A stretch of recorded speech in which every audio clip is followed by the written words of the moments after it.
Today, Islam has 1.6 billion followers, stretching from the Atlantic to Indonesia and from Russia to Mozambique. This did not have to happen, however. The entire religion of Islam originated from a single man who lived in the Arabian Peninsula in the 7th century. So, what if Islam never existed? What would borders be like? What would culture be like? That is the question of this alternate history. What separates this timeline from our What If Christianity Never Existed video is that Christianity emerged as a cult and took over its world from the outside in. Islam, meanwhile, became a political movement that conquered a huge region stretching from Portugal to India, and conquered the system from the outside in. Thus, if we are to study a world in which Islam never existed, we will focus on political events, unlike the mainly cultural What If Christianity Never Existed timeline.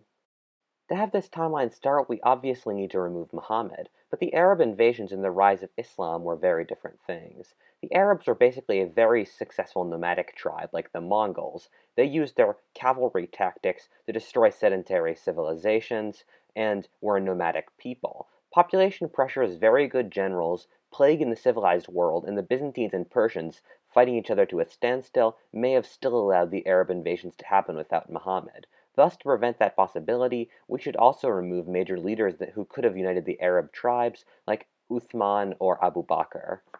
The Islamic invasions completely changed the balance of the Middle East. Before the Islamic invasions, the region was divided between the Byzantines, Greek remnants of the old Roman Empire who controlled what is now the Levant, Turkey, and Egypt, and the Persians who controlled what is now Iraq and Iran. They had basically fought each other to a standstill in the region after centuries of on and off warfare. When the Arabs conquered the region, the borders were practically the same as they were when Jesus was born 600 years earlier, because neither side was able to defeat either side. This points to the system being so balanced that if the Islamic invasions never happened, this would continue to be the status quo for a very long time. In this timeline, we would likely see the Middle East being divided between a Christian Mediterranean-oriented Greek West and a Zoroastrian Persian land-based eastern portion develop.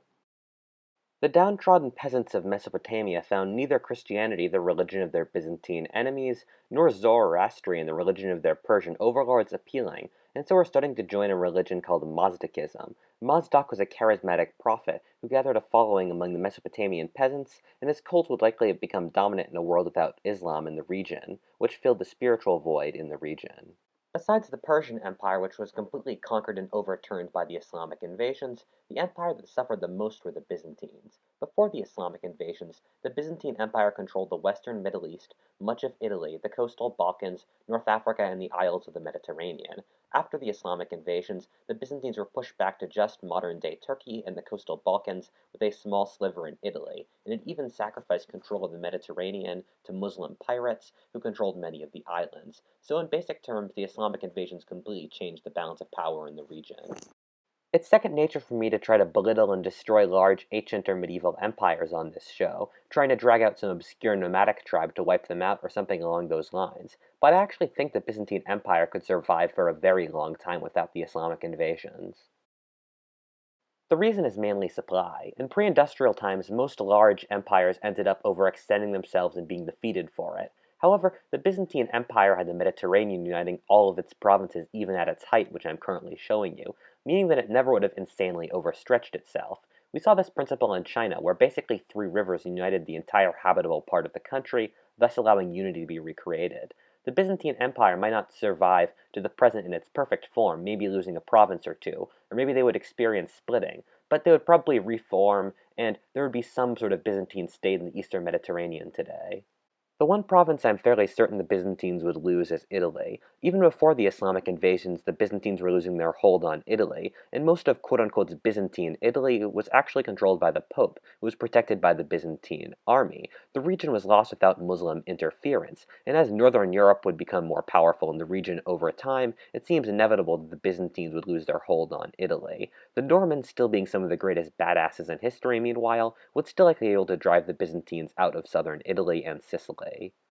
Before the Islamic conquest, the native peoples of Morocco and Algeria, the Berbers, were in power. The Berbers, being in struggle against the Byzantines in Tunisia and parts of Algeria, would likely try to find allies among the Latin kingdoms of Western Europe like the Franks and Visigoths. As part of the process, they would likely convert to Western Catholicism and effectively become a Western European nation.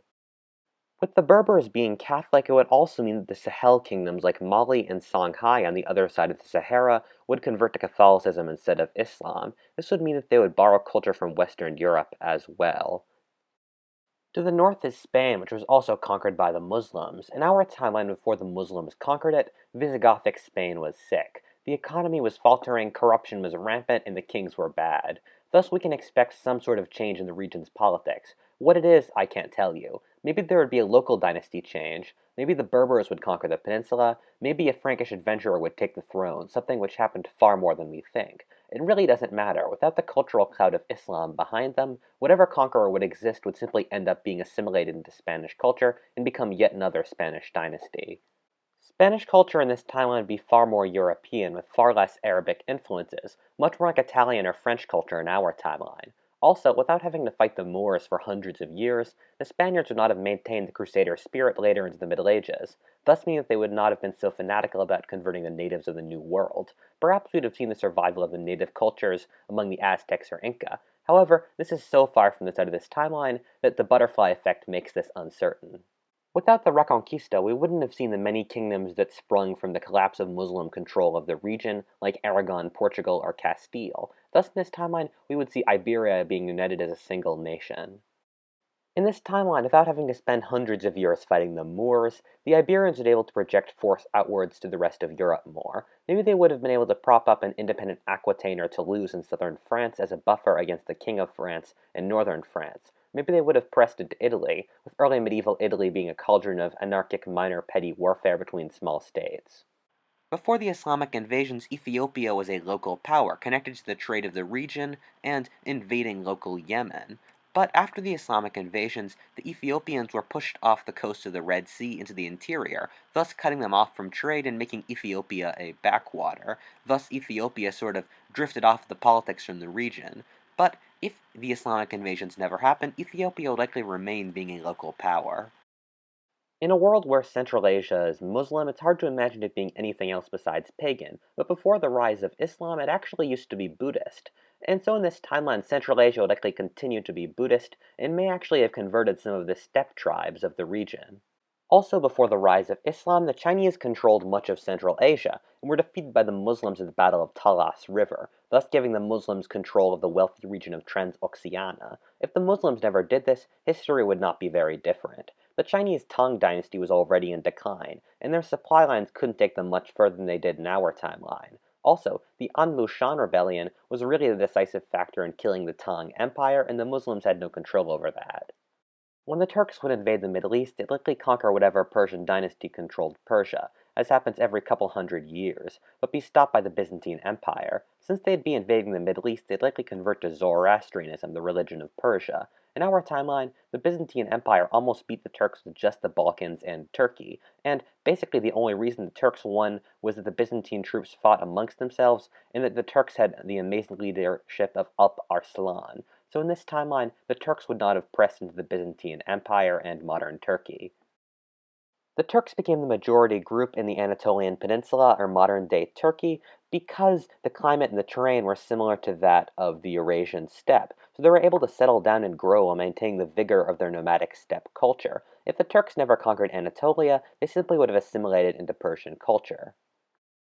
Further east, the Turks would still have conquered into India. The Arabs actually conquered very little into India before the Turks arrived. Thus, without Islam, the likely Zoroastrian Turks would conquer into India, converting modern-day Pakistan and Bangladesh to Zoroastrianism. Basically, the conquest of India would still happen, just with the name switched. Further east in Indonesia, without Islam, the dynamic would really change. In the early Middle Ages, Indonesia was part of the Greater Indian region, being led by Rajas building wealthy Indian-style temples to worship Hindu gods. When the Muslims became the dominant force in the Indian Ocean, they transformed the region into a Middle Eastern-influenced region and converted it to Islam. In this timeline, Indonesia remains part of Greater India.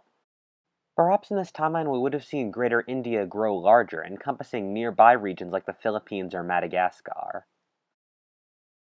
The Arabs brought lots of technology from lots of different peoples on the edges of their empire and coalesced it in one place, leading to a brief renaissance in the early Middle Ages based around Baghdad, and so expect technology to be slightly less advanced in this timeline. In our timeline, the medieval Mediterranean was a seesaw of power between the Christians and Muslims, with the Christians generally controlling the northern shore and the Muslims generally controlling the southern shore, and the islands and edges in between were debatable ground that went back and forth. We would see a different power dynamic in this timeline, that between the Germanic and Latin kingdoms in the west, which would include the western Mediterranean, against the Byzantine Greeks who would control the eastern Mediterranean. The center of the Mediterranean would go between. The Byzantines would have the advantage of being a united empire, but would be disadvantaged in having a large eastern front against the Zoroastrians. Western Europe may have started at a lower developmental level at the beginning of the Middle Ages, but developed at a faster rate, and so with its growing population and more aggressive culture, would have threatened the more stable Byzantine Empire. The Crusades would not have happened in this timeline. The Crusades were definitely helped by Europe's internal issues, but at its heart, the trigger that led to the firing was the Turkish seizure of Jerusalem. In this timeline, without the atrocities the Turks caused in the Holy Land, the Pope can't stir up the Knights of Europe to go on crusade.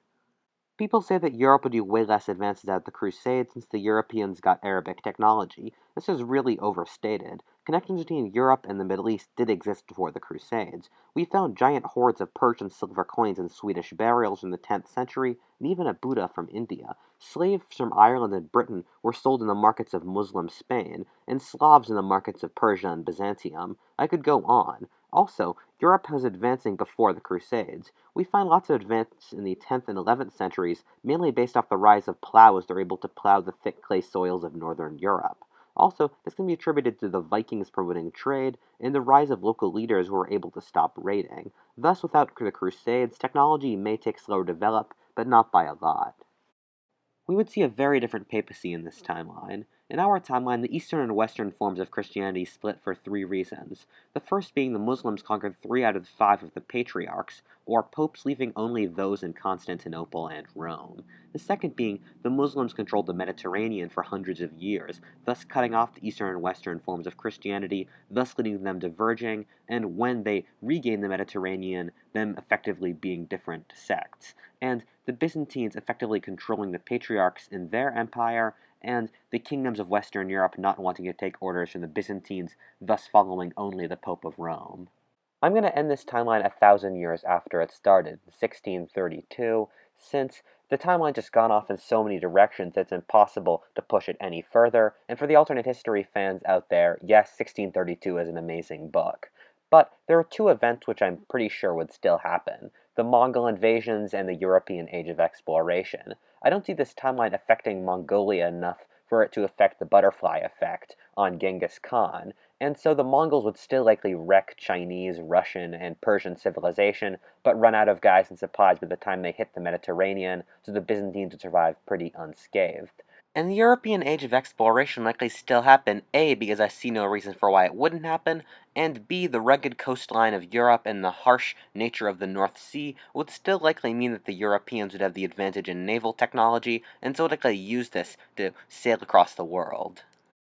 The big question most of you are probably asking when you clicked on this video is, would technology be more or less advanced, and would the Middle East still be having the same issues? I can't give you the full answer, but I'll give you my perspective. I just want to say I don't mean to offend anyone here, and this is not directed against the religion itself, just the peoples who have practiced it.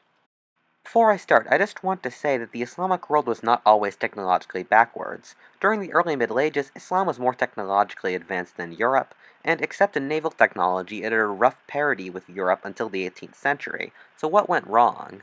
I think it's a couple reasons, the first being that Islam was cut off by the discovery of the New World in the Age of Exploration. Once the New World was discovered, it changed the trade center of the world from the Middle East in between East Asia, India, and Europe to the Atlantic shores of Europe. The second reason is Islam's treatment of women creates troubles with industrialization. In an industrialized society, forcing women to stay at home simply does not work because everything has been collectivized.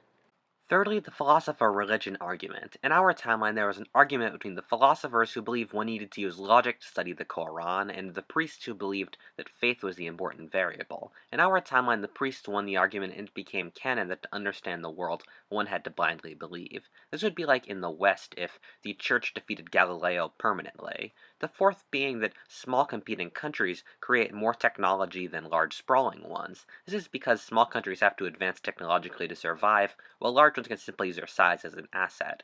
The Christian world never united, but the Islamic world often crystallized into a few very large states. Would these still apply in this timeline? The discovery of the New World, as mentioned earlier, would still happen and thus hold back the Middle East. Secondly, the Islamic custom of limiting women's rights actually comes from the Greeks and the Persians, and the first Muslims were actually not very sexist. Thus, that would still apply in this timeline as well. The fourth variable, simply due to technology, would still apply, with the ragged coastline of Europe promoting disunity, and the Mediterranean, Tigris, Nile, and Euphrates promoting unity in the Middle East. For the philosopher-religion argument, I honestly can't say. Eastern Christianity never had it in our timeline, and so we can safely say that it would not happen. Although, on the other hand, this timeline's version of Eastern Christianity would dwarf our timeline, so it's not a perfect comparison. Zoroastrianism, meanwhile, I have no clue, since it didn't last long enough. Trying to predict what Zoroastrianism's view on technology is sort of like trying to predict all of the history of Britain off the Anglo-Saxons of Beowulf's era. It's just ridiculous. So the answer is we can be pretty sure the Eastern Mediterranean would be more advanced than our timeline's Islamic world, but I'm not sure by how much, and for the Zoroastrian world, I just can't tell you. What if Altis? Thank you for watching. If you enjoyed that video, please comment or subscribe, and please stay tuned for my future videos. Thank you.